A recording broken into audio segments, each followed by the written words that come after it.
Welcome to the third season of Heard, our Black History Month cross promotional opportunity to amplify people within our community. Today, my guest is Jasmine Gary. Welcome. Thank you for being Oh, here. thank you so much for having me. I'm super excited to be here. I'm ready. Let's do it. Let's do it. What inspired you to create Pink Lady Productions?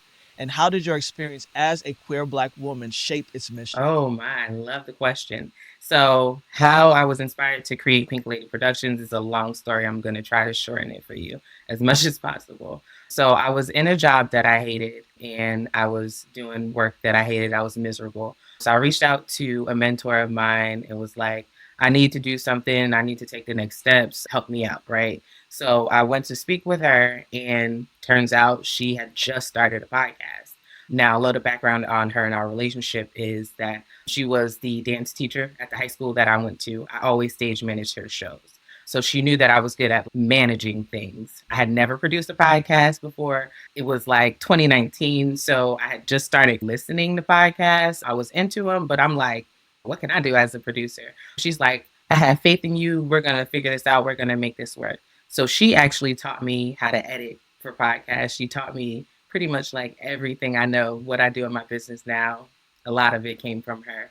So I started producing her podcast. It was a Dem Bois Podcast, which is no longer available. Unfortunately, she stopped and didn't want to continue. But from there, she introduced me to a lot of different people. Word of mouth is still a very powerful thing. It's pretty much how I've gotten all my clients. So from there, let's fast forward to March 2020. I was laid off that job that I hated. So I decided to go into podcast producing full time. It was like the sign of me to do that. So I was getting unemployment. I was getting that little extra money, during COVID. So I'm like, while I can do it, let me do that. Started showing up on social media, talking about podcasting, things like that. And I got a few clients. So went into business full time. Started working with people, started working with a lot of Black women, a lot of queer entrepreneurs. And I realized, where is the space for these people? It seemed very new to me. Like, podcasting was a very, like, celebrities had podcasts, right? Finance people had podcasts. You always had the true crime podcasting. I didn't see, not that there wasn't there, because there clearly was a year. Talk about going into 7 years of doing what you do. You guys were there. I just couldn't find you. So building spaces for queer entrepreneurs and women of color to really tell their stories and amplify our voices, it just seemed natural. It was like, yeah, of course, that's what I want to do. And I get to do that in podcasting, where it is literal, like sharing your voice with people. Um, yeah, so Pink Lady Productions came out of just the natural progression of starting podcasting and starting to help people really share their voices and share their stories. That's a great story. Sometimes, that force of choice to get you out of your Oh, yeah. situation. If you're not willing to choose it, the universe will force Oh, you yeah. to step So funny towards. because laid off March 2020, right? My plan for 2020, I was going to use up all of my PTO in the beginning of the year, and I was going to quit. God had another plan, because God was like, no, if you quit, then you won't be able to get out unemployment. Just wait a minute. And I waited a minute and I was laid off. And there were, of course, like mixed emotions, right? There, of course, was like the ego, like, how dare y'all fire me, right? This company ain't gonna run without me, right? But then it was a lot of having to let that go, because no, I wasn't the best person for that job. Absolutely not. That's why I was miserable in it. So yeah, I had to let a lot of that go and just see the path that was just naturally waiting for me. Absolutely. Again, what a great story of entrepreneurship, but also leaning into the talents, right? What you've Yeah. learned. You had the capacity and the ability to step into your what's next. And that's so important. And that helps to alleviate some of that fear of, okay, how is this going to go? That Yeah. doesn't mean the fear is not there. You know, that job, what's happening every 2 weeks. Absolutely. This part of your life is, you got to seek out clients. You got to be able to manage the work, manage their expectations, learn as you grow with this. It's just very exciting that you were able to move that forward Yeah. for yourself and essentially for your Thank clients. you. Yeah, it just brings up, we think about security, right? We think about having that stable job as something that is secure, right? But it's not. People get laid off every At all. day. It happens all the time. The only thing that really is secure is my work ethic and how I'm continuously putting myself out there so that people can see me and be drawn to me. Yeah. Mm-hmm. Yeah, there's a book, I don't know if you ever read it, it's called Who Moved My Cheese? But I haven't read it. But yeah, but essentially it's finding your own source of damn cheese. Mm-hmm. Right? Because it can get moved at any Yeah. moment. And so it's really important that we are able to secure these opportunities for ourselves. So let's keep it Yeah. moving. Your journey started with performing arts, as you mentioned, and transitioned to podcast production.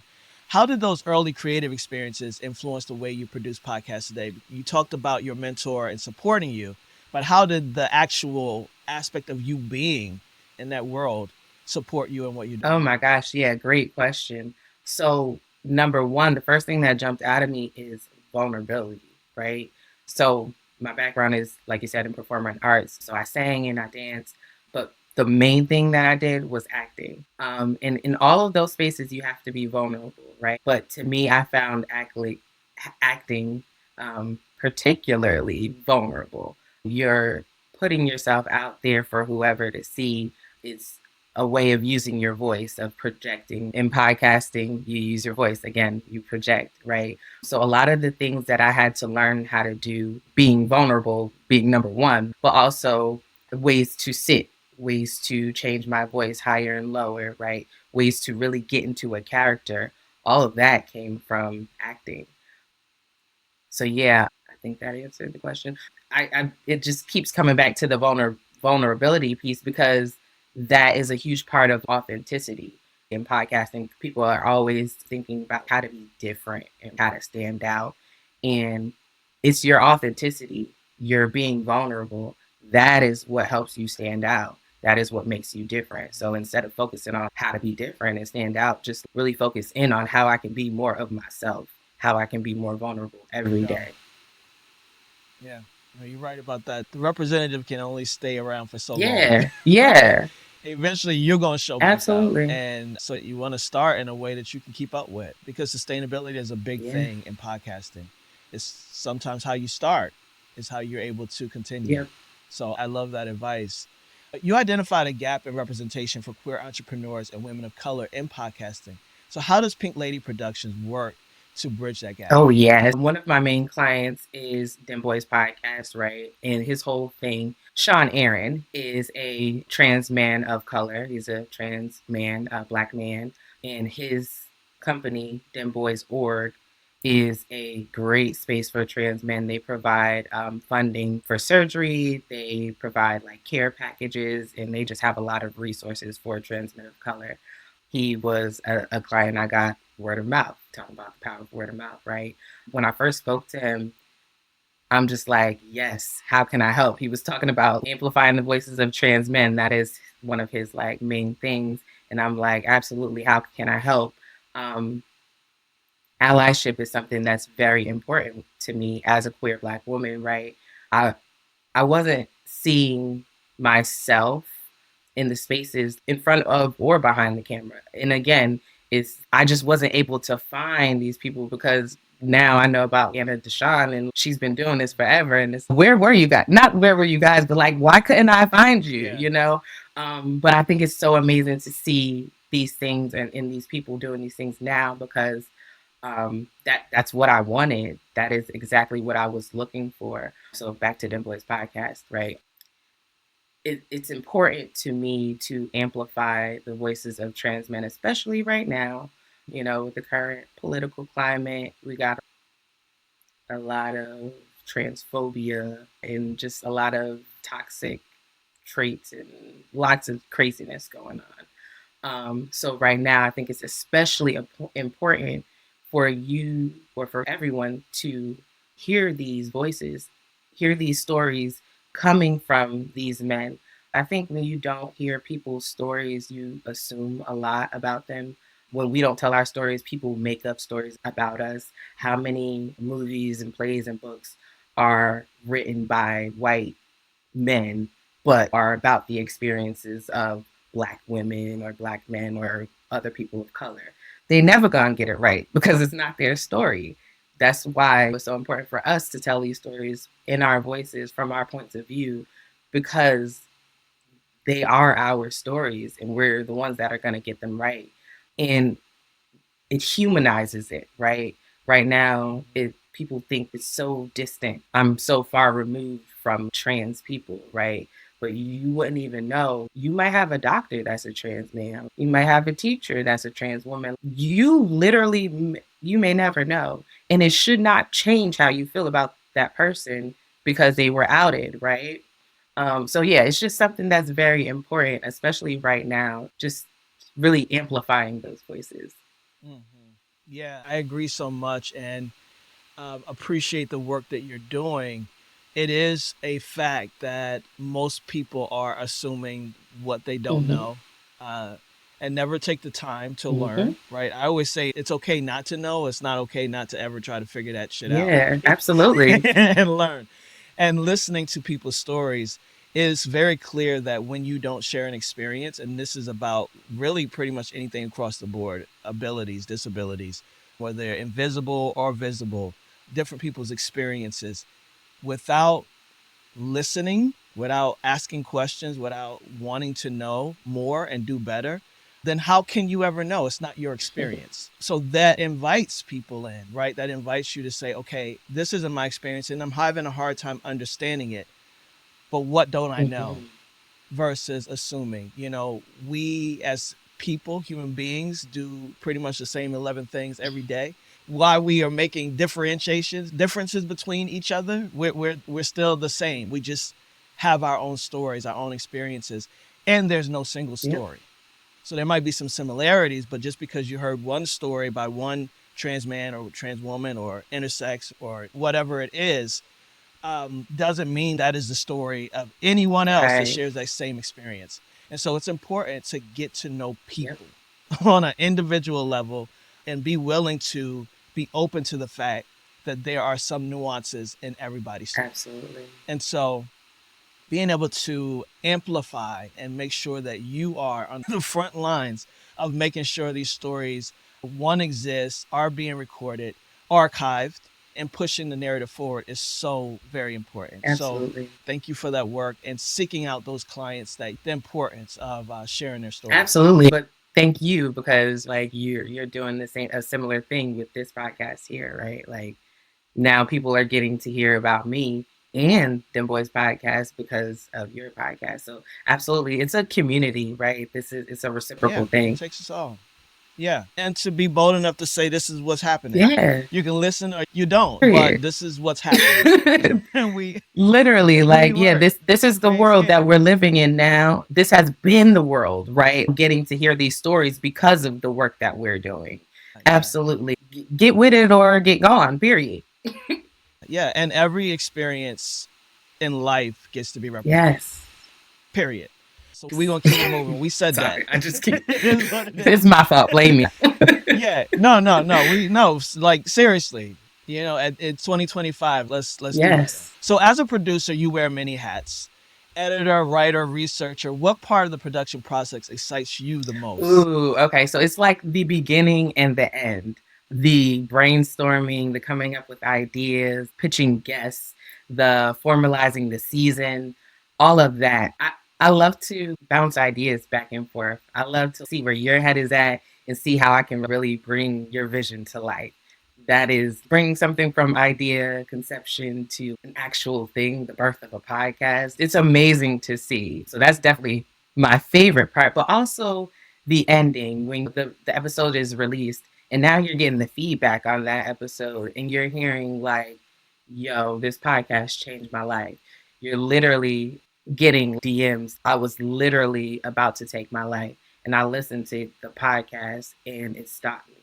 Like, you get feedback like that. It's like, damn, like, oh, I know I'm doing the right thing. I know I'm on the right track. Like, I gotta keep doing this shit because it is so powerful. Like, it is, you think about changing the world, right?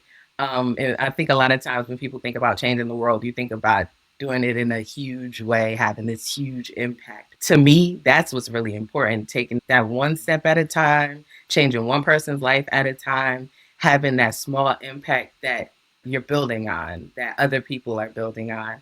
It's just like the beginning and the end for me, for sure. I love that.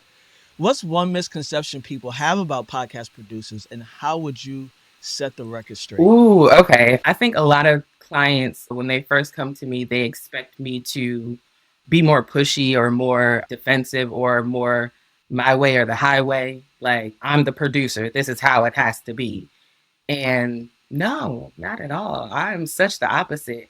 I see it more so as let me be your resource. Think of the podcast as your baby, and I'm your living nanny, or your babysitter, or the godmother, or something like that, right? Think of me as an extension of you, because it's your vision that I want to bring to life.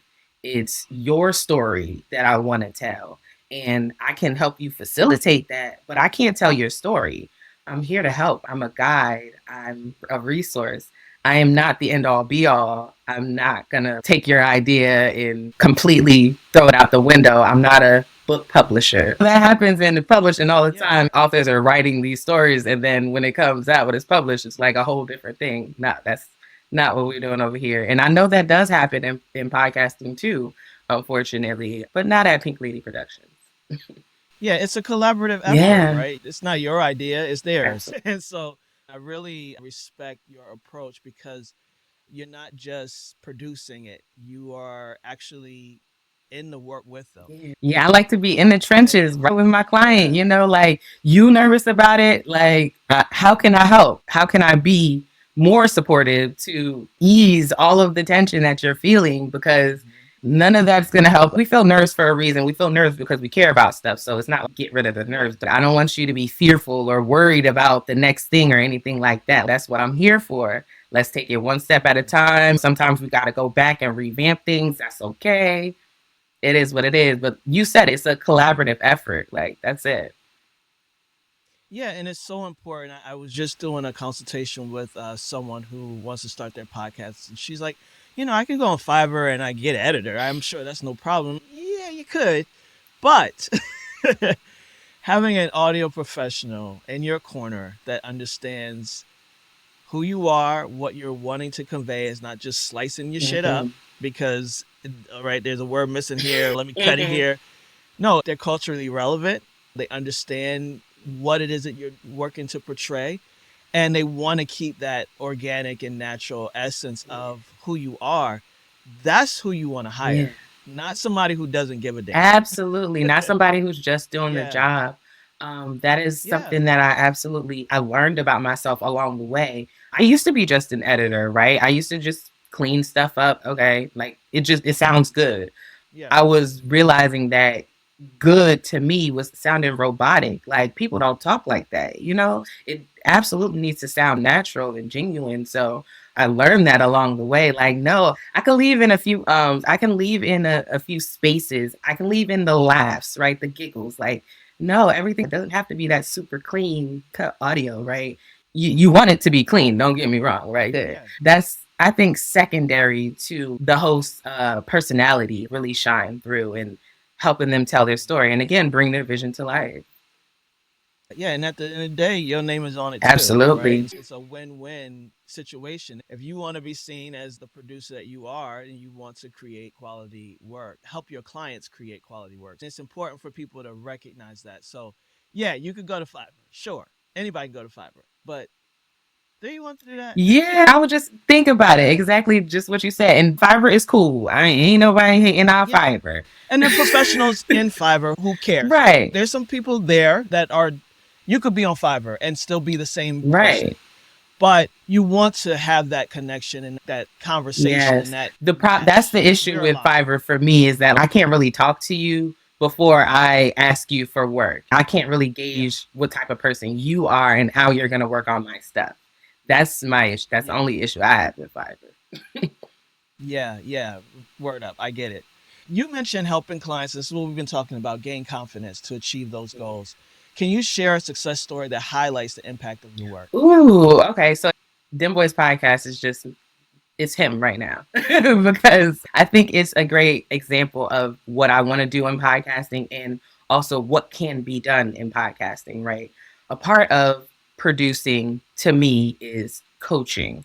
I absolutely will coach my clients on not necessarily how to speak, because people know how to speak, but how to speak into the mic properly, how to get good sound, how to set up your room properly, things like that. So that part of coaching, right?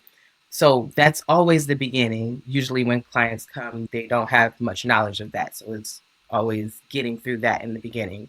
And a lot of times when clients come to, it's, I could talk, right? Like I know how to talk, but how do I formulate the conversation so that it's engaging, so that people want to hear it, and so that it's a good conversation, so that it's a back and forth, so that it's not just me asking questions, question, answer, question, answer.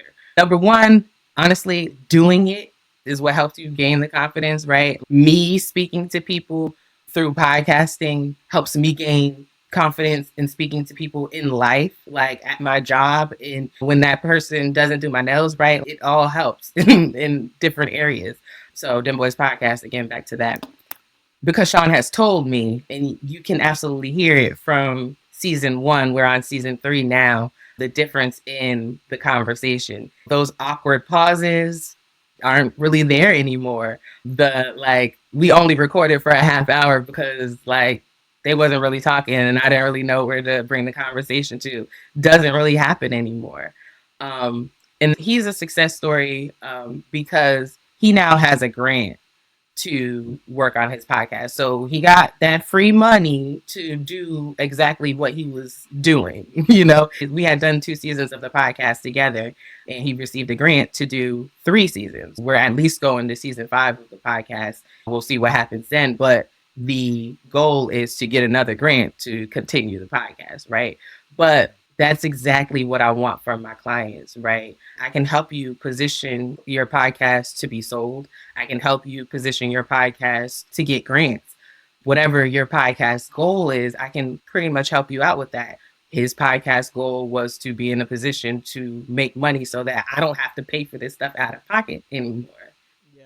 That's important. And to know that you approach your work with this full scale, this coaching, building confidence, get money, Yeah. and be able to present quality and progressive work. Because how you start out is not how you have to end or how you continue to grow. And knowing that is so important. That is the work of a great producer. Thank you. Thank you. You're really doing this work, and really that monetization aspect of it, that is a lot of people's Achilles heel, right? How do I do that?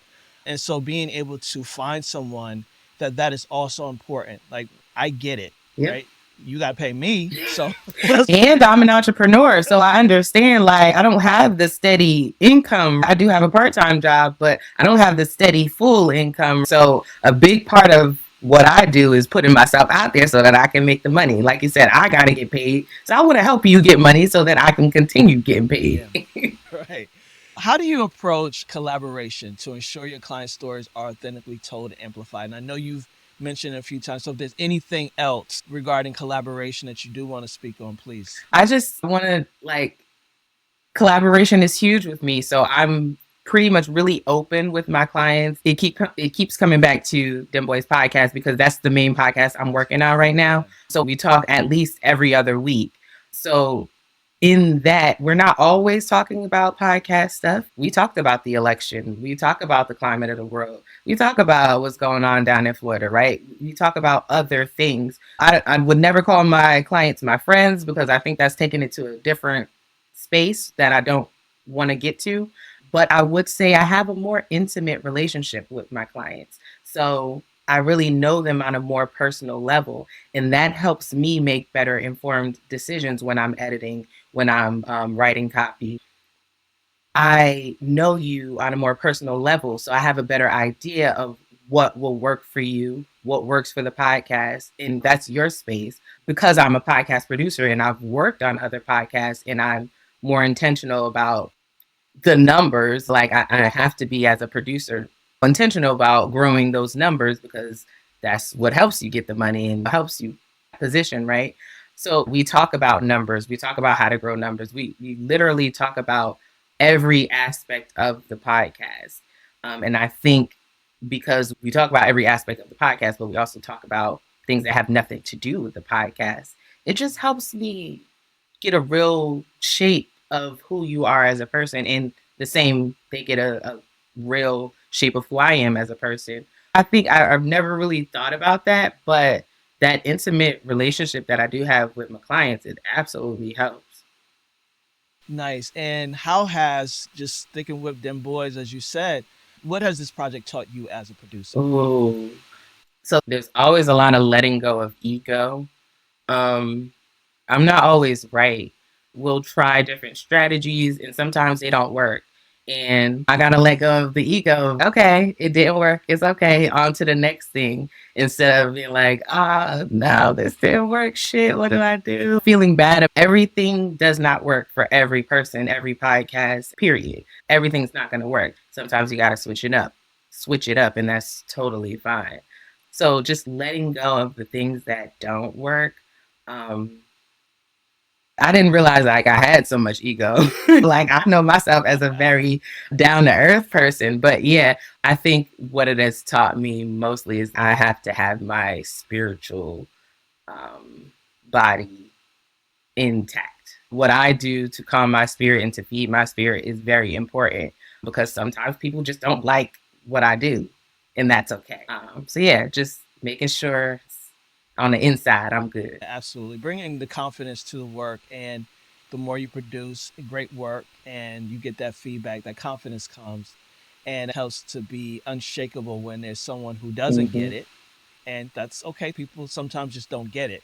You don't get it Right. for me to continue the work and to share what I've learned from this experience. So it's important to have that confidence, and you can only get it by continuing to work and doing what you're Yep. doing, and not quitting because of something not Yeah, it's a going your muscle. way. Like anything else, it's Hmm. something you gotta build. Yeah. Absolutely.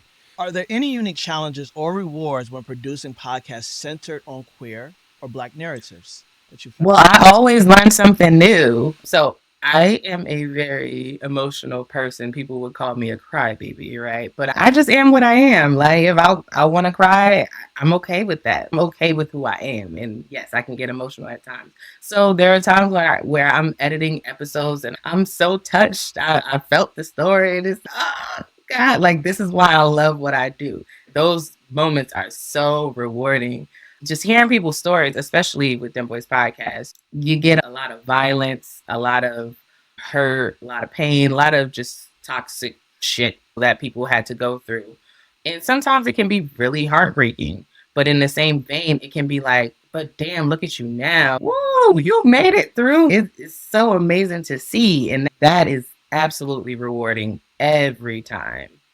um Challenges is the same, like having to listen to those really tough moments, right? And then having also to make decisions about what gets cut out and what gets left in, right? That can be Yeah. really challenging at times because you want to make it really natural and authentic to their experience. Certain things may distract the audience or take away from the power of the moment, and having to make those decisions is not easy at all, but it's still rewarding. Yeah, that's cool and really good insight for some producers, because again, it's that confidence. I know what I'm Mhm. doing. I know why I'm making this decision. And sometimes I got to convince the Yep. creative why I had to make this decision. But at the end of the day, this is why you've invested and trusted me with this Yep. work. It's Yeah. funny they So the trust that more, because I have to say that a lot. Like, not a lot, but I do find myself saying that. Do you trust me? Honestly, do you trust me? Because I have your best interest at heart for sure. And I'm not going to do anything to make you sound bad or like, I don't want you to be canceled. Like, none of that. Trust yeah. yourself that you made a good decision in trusting me. Absolutely. So, for aspiring podcast producers, what's one piece of advice you wish someone had given you when you started? I wish that someone had told me, and I said it earlier about boundaries between clients and friends. There were two moments where I'll talk about one briefly, where I called the client my friend and we got really close in this friend client relationship. And she sent me gifts for Christmas and for my birthday, but then could not pay me my fee. Um, and tried to make it seem like, oh, but I bought you this gift and I'm grateful for the gift, but my fee has nothing to do with that. There was a falling out because that person felt like the gifts was the fee. And I'm just like, no, I don't need the gifts. You could have that back. I need my fee. And I no longer work with that person. But it was a back and forth. It was a tussle because I had grown to really like that person, and I really felt betrayed because I'm just like, how could you see your gifts as my fee, right? But then I had to revamp what I was putting in my contracts because I wasn't really writing contracts. I was just like doing agreements. So I had to learn about writing freaking contracts, right? um, and then I had to create some boundaries. Like now, my clients can text me with emergencies, but y'all don't have my number just to text me. Like, no, we're not friends. Like, I do have an intimate relationship with you so that we can work better together. But yeah, boundaries are very important. And that's really great insight. And as a fellow coach in my space, but people will step on invisible lines Oh all day yeah. long. They don't see them. Oh yeah. Right? They don't see them. But the other piece is that you can't know how to do something different until you have the experience, right? And so you learned and you switched it up in the best way that actually not only benefits you, but benefits the client because they're not unclear either Right. anymore. And that supports the business. Respect that you had that experience and you learn from it, and now there's contracts and Yep. and boundaries. It won't happen again. For sure. Yeah, there you go. There you go. That's all that's necessary. So you're promoting your podcast production packages, and I want to definitely hear about that. What makes Pink Lady Productions a unique partner? And I think anybody who's listened to this episode or watches it has gotten that so far. You are a unique partner for podcasters looking to launch or grow their show. So talk a little bit about those packages. Yeah, absolutely. So there is the launch package, which is the main package because I usually get clients that don't have a podcast yet. So that is launching your podcast. That's getting it distributed out there for people to hear. That includes like everything you need to launch your podcast. So that is whether it's a trailer or a teaser or a first episode, whatever, all of that is included. We don't do graphics. I have to make that clear because a lot of people think we do graphics. We don't do graphics. We are audio. We haven't even gotten into the video vein yet. Not really. I'm a podcast purist, so I'm still on that audio wave. But yes, we are everything you need to launch your podcast. You can get that in that package. We also have a podcast production, which is a monthly production, everything you need to get your podcast produced. Now, there are some like a la carte things, right? Which is like the outlining, the brainstorming for episodes. Everybody doesn't want that. Some people already know what they want to do. They just need me to come in and do my magic on the back end. That's totally possible. We pretty much curate the package for each client, but that's producing in a nutshell. That's the editing, the writing, all of that stuff, distributing, all of that producing stuff. So yeah, those are the main packages. And then we also have a coaching package, which is just you want somebody to bounce ideas off of. You need some help with a specific goal that you're working on within your podcast. You need some help streamlining your processes because you got stuff going on all over the place. That coaching package is for you. It's a podcast thing, right? It's stuff all over the place. We need help bringing it down to like all one system. For sure. And that really is important. And because again, sustainability is one of the main issues in podcasting. And sometimes it takes that streamlining or that permission to say, everything doesn't have to be in this podcast. What is the story that I'm wanting to tell? What's the message? Is this an extension of my business? Is it an extension of me? And to really get clear, because one, you can create more than one podcast. Trending right now is a limited series podcast. That's an opportunity for you to put out something specifically, but really having that support around what you can do. You personally, you podcaster, not every other podcaster in the world. What you can do is so important. And coaching, I think, is one of the pieces that sometimes goes missing. And we need, whether you know it or not, that level of support. So, what kind of clients or projects are you most excited to collaborate with in 2025 as we move into the new year? Yes. Always will be working with queer entrepreneurs and women of color telling stories. But I am definitely looking forward to working on more narrative pieces instead of conversational. I'm looking forward to moving away from interview podcasts, just because that's pretty much all I've worked on. I will still love them. I love the insight that I gained from them, right? But I want to have more fun. That is the truth of it. I want to work with more music and more sound effects and really create soundscapes and things like that. Like, I really want to just have more fun with creating sound for stories. So, yeah, that's what I'm looking for more in 2025.